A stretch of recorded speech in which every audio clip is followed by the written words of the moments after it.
I do typically come off harsh. I'm a type A personality, and there's a certain way for things to be done, and I'm kind of like a dog with a bone at times, and so I come off harsh a lot of times. I've learned a lot in the last few years how to talk to people. I don't always do it well, still to this day, but I am working on it. And I mean, John was the person there. He was the only other person in my situation that knew what we were in. And so he did. He took a lot of the brunt. And, I've openly admitted that. It's neither here nor there as far as, what happened to our marriage and who can say. But it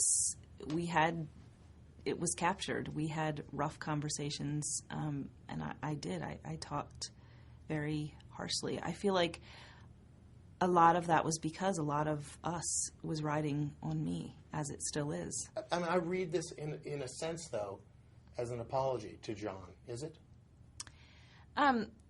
Yeah, I mean, it's just my honest account of, what happened back in that day. And you have to understand, when I wrote this book, I wasn't, to a degree, obviously, I was reflecting back. But in the journal, in the things that I wrote, I was in the moment of those memories, which is why a lot of things are portrayed happily.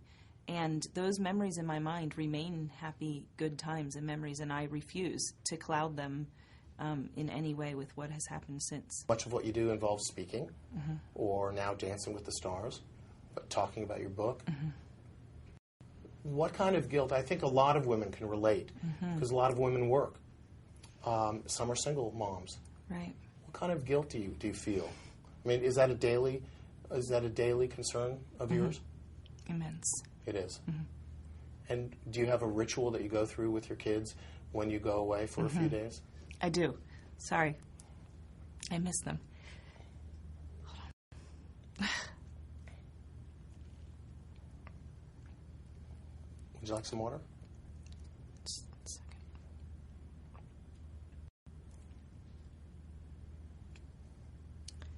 second. I tell my babysitter all the time, I wish I was you. I wish I had your job. It's hard. I found a whole new crowd of women out there who understand. Because whereas I once worked, I now, without a shadow of a doubt, I have to work.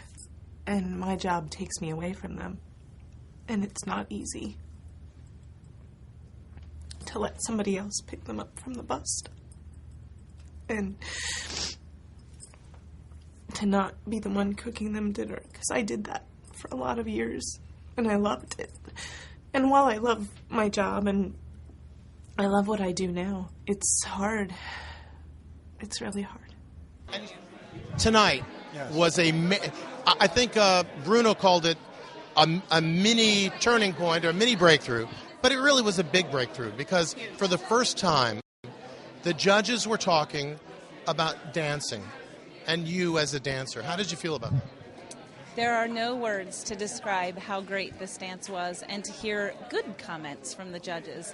I mean, when we finished that last throw me around move and Tony stood me up and I looked down at him, he was like the look on his face was like, oh my gosh. Well, you saved the best for last. I mean, come on, honestly, Tony, it was all down to that last move. Yeah, the move was it was actually a spectacular move because I didn't know if we were going to really pull it off.